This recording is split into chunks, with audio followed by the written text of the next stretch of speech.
ছাত্রছাত্রীরা সকলে নিশ্চয়ই খুব ভালো আছো।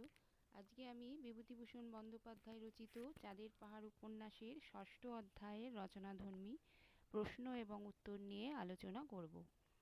এর আগে তোমরা আমার ভিডিওতে প্রথম থেকে চতুর্থ অধ্যায় এবং অষ্টম থেকে চতুর্দশ অধ্যায় অর্থাৎ শেষ অধ্যায় পর্যন্ত চাঁদের পাহাড়ের বড় প্রশ্ন বা রচনাধর্মী প্রশ্ন এবং উত্তরগুলি পেয়েছো। এছাড়া প্রথম থেকে চতুর্দশ অধ্যায় পর্যন্ত এমসিকিউ কোশ্চেন অ্যান্সারও তোমরা আমার ভিডিও থেকে পেয়েছো। আজকে আমি ষষ্ঠ অধ্যায় নিয়ে কোশ্চেন অ্যান্সার নিয়ে আলোচনা করব। এছাড়া তোমরা যদি চাঁদের পাহাড় উপন্যাসের পিডিএফ পেতে চাও তাহলে মাত্র 250 টাকায় তা পেতে পারো। সম্পূর্ণ চাঁদের পাহাড়ে 125টির উপর প্রশ্ন আছে, যা অসংখ্য ছোট প্রশ্নের দিয়ে তৈরি হয়েছে। প্রতিটি কোশ্চেন অ্যান্সারই টেক্সচুয়াল, গল্পের সমস্ত অংশ থেকে প্রশ্ন তৈরি করা হয়েছে। তাই এই প্রশ্ন এবং উত্তরগুলি তোমরা পড়লে তোমাদের একদিকে যেমন টেক্সট সম্বন্ধে জানা হবে, আবার একই সঙ্গে কোশ্চেন অ্যান্সারও তোমাদের পড়া হবে, যা থেকে পরীক্ষায় তোমরা যে কোনো প্রশ্ন এলেই সহজেই লিখতে পারবে। এছাড়া সংকলিতা গদ্য এবং পদ্যের কোশ্চেন অ্যান্সারের পিডিএফও তোমরা আমার থেকে পেতে পারো। পিডিএফ তোমরা কিভাবে পাবে আমি একটি ভিডিওর মাধ্যমে কিছুদিন আগেই জানিয়েছি। তোমরা সেই ভিডিওটি থেকে দেখে নেবে যে তোমরা কিভাবে সংকলিতা গদ্য পদ্য এবং চাঁদের পাহাড়ের কোশ্চেন অ্যান্সারের পিডিএফ পেতে পারো। তাহলে আমি এখন চাঁদের পাহাড়ের ষষ্ঠ অধ্যায়ের প্রশ্নগুলি পড়ছি এবং সঙ্গে উত্তরটিও বলছি। প্রশ্ন নম্বর 1, দেখছি নতুন লোক, আমায় চেনো না নিশ্চয়ই। প্রশ্ন ক, কে কাকে উদ্ধৃত উক্তিটি করেছিল? উত্তর হবে বিভূতিভূষণ বন্দ্যোপাধ্যায় রচিত চাঁদের পাহাড় উপন্যাসে পর্তুগিজ আলবুকার্ক শঙ্করকে উদ্ধৃত উক্তিটি করেছিল। প্রশ্ন নম্বর খ, বক্তার চেহারার বর্ণনা দাও।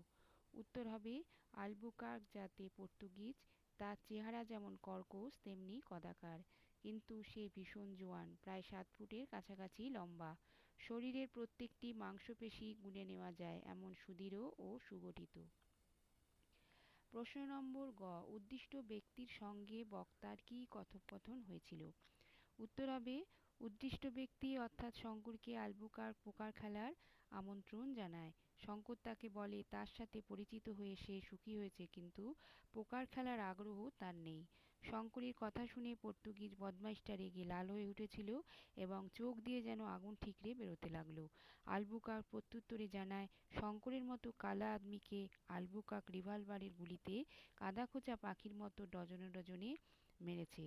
কাবালুতে নতুন লোক নামলে তারা হয় তার সঙ্গে পোকার খেলবে, নয়তো রিভলভারের দ্বন্দ্বযুদ্ধ করবে। 8 মিনিট শঙ্করের উত্তর দিতে দেরি হয়েছে।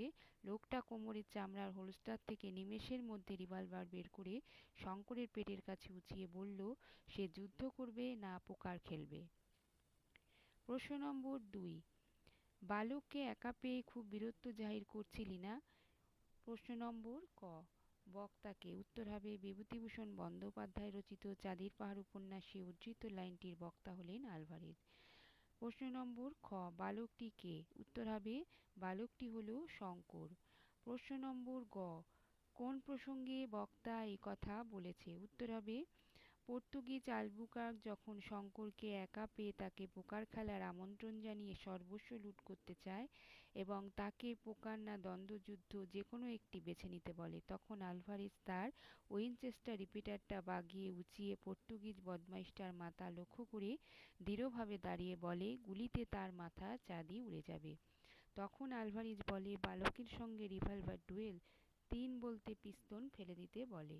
এই প্রসঙ্গে বক্তা উদ্ধৃত উক্তিটি করে। প্রশ্ন নম্বর 3, পৃথিবীতে এ ধরনের লোক বেশি নেই। প্রশ্ন নম্বর ক, বক্তাকে। উত্তর হবে বিভূতিভূষণ বন্দ্যোপাধ্যায় রচিত চাঁদের পাহাড় উপন্যাসে উদ্ধৃত লাইনটির বক্তা হলেন শঙ্কর। প্রশ্ন নম্বর খ, উদ্ধৃত অংশে কার কথা বলা হয়েছে? উত্তর হবে উদ্ধৃত অংশে আলবুকার্কের কথা বলা হয়েছে। প্রশ্ন নম্বর গ, বক্তার কেন তাকে অন্য ধরনের লোক বলে মনে হলো? উত্তর হবে পর্তুগিজ আলবুকার শঙ্করকে একা পেয়ে তাকে পোকার খেলার আমন্ত্রণ জানিয়ে সর্বস্ব লুট করতে চায় এবং তাকে পোকার না দ্বন্দ্বযুদ্ধ যে কোনো একটি বেছে নিতে বলে এবং আলভারেজের বন্দুকের সামনে মাথা নত করে হাতের বন্দুকটি মাটিতে ফেলে দেয়। পরক্ষণে নিজের হার স্বীকার করে বলে তাদের কোনো ভয় নেই। আলবুকার্ক রাগ পুষে রাখে না এবং তার কেবিনে তাদের বিয়ার খাওয়ার আমন্ত্রণ জানায়। আলভারেজ তার নিমন্ত্রণ গ্রহণ করল। প্রাণখোলা হাসি হেসে আলবুকার্ক তাদের সঙ্গে কত গল্প করল। কিছুক্ষণ আগের অপমান ও শত্রুতা ভুলে যাদের হাতে অপমানিত হয়েছে তাদেরই সঙ্গে এমন দিলখোলা হেসে খোশ গল্প করতে পারে। শঙ্করের মনে হয়েছে পৃথিবীতে এ ধরনের লোক বেশি নেই। প্রশ্ন নম্বর 4, এরকম অদ্ভুত বন জঙ্গলের দৃশ্য জীবনে কখনো সে দেখেনি। প্রশ্ন নম্বর ক, এমন দৃশ্য কে দেখেনি? উত্তর হবে বিভূতিভূষণ বন্দ্যোপাধ্যায় রচিত চাঁদের পাহাড় উপন্যাসের প্রধান চরিত্র শঙ্কর অদ্ভুত বন জঙ্গলের দৃশ্য জীবনে কখনো দেখেনি। প্রশ্ন নম্বর খ, দৃশ্যটি কেমন ছিল? উত্তর হবে এতদিন শঙ্কর যেখানে ছিল সেখানে এমন বন নেই, কিন্তু কঙ্গো নদী বেয়ে স্টিমার যত অগ্রসর হয় দুধারে নিবিড় বনানী, কত ধরনের মোটা মোটা লতা, বনের ফুল, বন্য প্রকৃতি এখানে আত্মহারা, লীলাময়ী। আপনার সৌন্দর্যে ও নিবিড় প্রাচুর্যে আপনি মুগ্ধ। এই রূপের মেলায় শঙ্কর মুগ্ধ ও বিস্মিত হয়ে রাঙা অপরাহ্ন ও দুপুর রোদে আপন মনে কত কি স্বপ্নজাল রচনা করে। অনেক রাত্রে অচেনা তারা ভরা বিদেশের আকাশের তলায় রহস্যময়ী বন্য প্রকৃতি তখন জেগে উঠেছে। জঙ্গলের দিকে বন্য জন্তুর ডাক আসে। এই সৌন্দর্য স্বপ্নে বিভোর হয়ে মধ্য আফ্রিকার নৈশ শীতলতাকে তুচ্ছ করেও শঙ্কর জেগে বসে থাকে। প্রশ্ন নম্বর 5, কথাটা যেদিন বলা হলো সেদিনই এক কাণ্ড ঘটল। প্রশ্ন নম্বর ক, কে কাকে কথাটা বলেছিল? উত্তর হবে বিভূতিভূষণ বন্দ্যোপাধ্যায় রচিত চাঁদের পাহাড় উপন্যাসে আলভারেজ শঙ্করকে কথাটা বলেছিল। প্রশ্ন নম্বর খ, কথাটা কি ছিল? উত্তর হবে আলভারেজ শঙ্করকে বলেছিল ভেল্ড অঞ্চলে সব জায়গা দেখতে একরকম বলে পথ হারাবার সম্ভাবনা খুব বেশি। প্রশ্ন নম্বর গ, কথাটির পরিপ্রেক্ষিতে কাণ্ডটি কি ছিল? উত্তর হবে জনহীন ভেল্ডে সূর্য অস্ত গেলে শঙ্কর ও আলভারেজ একটা ছোট পাহাড়ের আড়ালে তাঁবু খাটিয়ে আগুন জ্বালল। শঙ্কর আলভারেজের বন্দুকটা নিয়ে জল খুঁজতে বেরোলো। আধ ঘন্টা হাঁটার পরে শঙ্করের কেমন একটা অস্বস্তি বোধ হলো। মনে হলো সে একটা বিপদে পড়তে চলেছে। দূরে দূরে ছোট বড় পাহাড়, একই রকম দেখতে সব দিক, কোনো চিহ্ন নেই, সব একাকার। মিনিট 5-6 হাঁটবার পরে শঙ্করের মনে হলো সে পথ হারিয়েছে। আলভারেজের কথাটা তার মনে পড়ল। শঙ্করের মনে হলো একা তাকে রোডেশিয়ার জনমানব শূন্য সিংহ সংকুল অজানা প্রান্তরে রাত কাটাতে হবে অনাহারে ও কনকনে শীতে, বিনা কম্বলে ও বিনা আগুনে। পরদিন সন্ধ্যার পূর্বে অর্থাৎ পথ হারানোর 24 ঘন্টা পরে উদ্ভ্রান্ত তৃষ্ণায় মুমূর্ষু শঙ্করকে ওদের তাঁবু থেকে 7 মাইল দূরে ইউফোবিয়া গাছের তলা থেকে আলভারেজ উদ্ধার করে তাঁবুতে নিয়ে এলো। প্রশ্ন নম্বর 6, একটু পরে তাঁবু থেকে দূরে অন্ধকারে কয়েকটি অস্পষ্ট মূর্তি এদিকে এগিয়ে আসছে। প্রশ্ন নম্বর ক, অস্পষ্ট মূর্তিগুলি কাদের ছিল? উত্তর হবে অস্পষ্ট মূর্তিগুলি ছিল মাটাবেল জাতির লোকদের। প্রশ্ন নম্বর খ, তাদের সম্পর্কে কি জানা যায়? উত্তর হবে মাটাবেল জাতির লোকেরা ভয়ানক, দুর্দান্ত। ব্রিটিশ গভর্নমেন্টের সঙ্গে তারা অনেকবার লড়েছে। শয়তানকেও তারা ভয় করে না। তারা কৃষ্ণকায়, দীর্ঘকায়, তাদের হাতে কিছু নেই, পরনে লেংটি, গলায় সিংহের লোম, মাথায় পালক, সুগঠিত চেহারা। তাঁবুর আলোয় তাদের মনে হচ্ছিল কয়েকটি ব্রোঞ্জের মূর্তি। আলভারেজ ও শঙ্কর যেখানে আছে সেটা মাটাবেল জাতির এক সর্দারের রাজ্য। কোনো সভ্য গভর্নমেন্টের আইন এখানে খাটবে না, ধরে নিয়ে গিয়ে তারা পুড়িয়ে মারবে। প্রশ্ন নম্বর গ, আলভারেজ ও শঙ্কর তাদের সাথে কেমন ব্যবহার করেছিল? উত্তর হবে আলভারেজ জুলু ভাষায় তাদের প্রশ্ন করল তারা কি চায়। তারা সব মাটির উপর বসে পড়ল। সকলের সামনে শঙ্কর খাবার রাখল। আলভারেজ খেতে খেতে আগন্তুকদের সঙ্গে গল্প করছে। অনেকক্ষণ পরে খাওয়া শেষ করে তারা চলে গেল। সবাইকে একটা করে সিগারেট দেওয়া হলো। প্রশ্ন নম্বর 7, মধ্য আফ্রিকার বন শৌখিন ভ্রমণের পার্ক নয়, বক্তা কে? উত্তর হবে বিভূতিভূষণ বন্দ্যোপাধ্যায় রচিত চাঁদের পাহাড় উপন্যাসে উদ্ধৃত লাইনটির বক্তা হলেন আলভারেজ। প্রশ্ন নম্বর খ, বক্তা কেন এই কথাটি বলেছিল? উত্তর হবে, বক্তা উদ্ধৃত উক্তিটি করেছিল কারণ মধ্য আফ্রিকার এই বনে একবার যদি কেউ পথ হারায়, সারা জীবন ঘুরলেও বার হয়ে আসবার সাধ্য তার হবে না। বনে চলাফেরা যার অভ্যাস নেই সে পদে পদে এইসব বনে পথ হারাবে। অনেক লোক বেঘরে পড়ে বনের মধ্যে মারা পড়ে, কারণ এই বনে সবই একরকম। এক জায়গা থেকে আরেক জায়গায় পৃথক করে চিনে নেবার কোনো চিহ্ন নেই। ভালো বুশম্যান না হলে পদে পদে বিপদে পড়তে হবে। প্রশ্ন নম্বর গ, হলদে হীরের খনি সম্পর্কে বক্তা কি বলেছিল?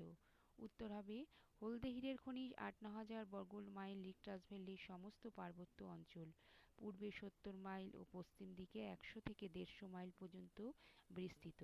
সর্বনিম্ন প্রস্থ ৪০ মাইল। প্রশ্ন নম্বর ৮, ইনি তার ডায়েরির মধ্যে রোডেসিয়ার এই অজ্ঞাত জানোয়ার দূর থেকে দেখেছেন বলে উল্লেখ করে গিয়েছেন। প্রশ্ন নম্বর ক, ডায়েরিটি কার ছিল? উত্তর হবে, ডায়েরিটি ছিল ভূতত্ত্ব এবং প্রাণিতত্ত্ববিদ মিস্টার জেমস মার্টিনের।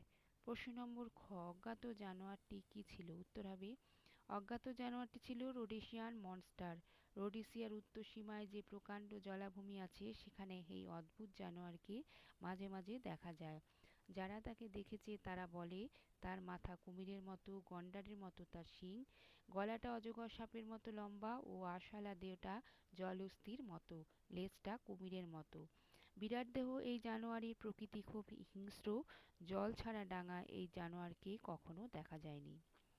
প্রশ্ন নম্বর গ, তিনি দূর থেকে এই অজ্ঞাত জানোয়ারকে কিভাবে দেখেছেন? মিস্টার মার্টিন তার ডায়েরিতে উল্লেখ করেছেন জানোয়ারটা প্রকৃতিতে প্রাগৈতিহাসিক যুগের ডাইনোসর জাতীয় সরীসৃপের মতো ও বেজায় বড়। তিনি জোর করে কিছু বলেননি, কারণ খুব ভোরের কুয়াশার মধ্যে কোভিরাল্ডো হ্রদের সীমানার জলাভূমিতে আবছাভাবে তিনি জানোয়ারটাকে দেখেছিলেন। প্রশ্ন নম্বর ৯, আলভারেজ ভয় পেয়েছে, বক্তা কে? উত্তর হবে, বিভূতিভূষণ বন্দ্যোপাধ্যায় রচিত চাঁদের পাহাড় উপন্যাসে উদ্ধৃত লাইনটির বক্তা হলেন শঙ্কর। আলভারেজ কেন ভয় পেয়েছে? উত্তর হবে, শঙ্কর যখন আলভারেজকে প্রশ্ন করে সে কোনো অদ্ভুত জানোয়ার দেখেছে কিনা, শঙ্করের সেই মুহূর্তে মনে হলো দুর্ধর্ষ ও নির্ভীক আলভারেজ, দুধে ও অবর্ধলক্ষ্য আলভারেজ তার প্রশ্ন শুনে চমকে উঠল এবং পরক্ষণেই যেন শিউরে উঠল। সঙ্গে সঙ্গে আলভারেজ যেন নিজের অজ্ঞাতসারে চারিপাশের জনমানবহীন ঘন জঙ্গল ও রহস্যভরা দুরারোহ পর্বতমালার দিকে একবার চেয়ে দেখল। কোনো কথা বলল না। অতীতের কোনো বিভীষিকাময়ী পুরানো ঘটনা তার স্মৃতিতে ভেসে উঠেছে। সেই স্মৃতিটা তার পক্ষে প্রীতিকর নয়। শঙ্করের মনে হলো আলভারেজ ভয় পেয়েছে। প্রশ্ন নম্বর গ, এ সম্পর্কে উদ্দিষ্ট ব্যক্তির প্রতিক্রিয়া কী ছিল? উত্তর হবে, শঙ্কর ভাবতেও পারে না আলভারেজের ভয় পাওয়ার কথা। এই সম্পূর্ণ বিচিত্র রহস্যময়ী বনানী, এই বিরাট পর্বত প্রাচীর যেন এক গভীর রহস্যকে যুগ যুগ ধরে গোপন করে আসছে। যে বীর হও, যে নির্ভীক হও, সে এগিয়ে এসো, কিন্তু মৃত্যুপণ ক্রয় করতে হবে সেই গহন রহস্যের সন্ধান। তাহলে তোমরা চাঁদের পাহাড় উপন্যাসের ৬ষ্ঠ অধ্যায়ের রচনাধর্মী প্রশ্ন এবং উত্তরগুলি শুনলে। এই রচনাধর্মী প্রশ্নগুলি থেকে তোমরা যদি উপকৃত হও তাহলে ভিডিওটি লাইক করো, বন্ধুদের শেয়ার করো। চ্যানেলে নতুন হয়ে থাকলে চ্যানেলটিকে অবশ্যই সাবস্ক্রাইব করো। পরবর্তী নোটিফিকেশনের জন্য পাশের বেল আইকনে ক্লিক করতে ভুলো না। আজ তাহলে এ পর্যন্তই। ভালো থেকো সকলে।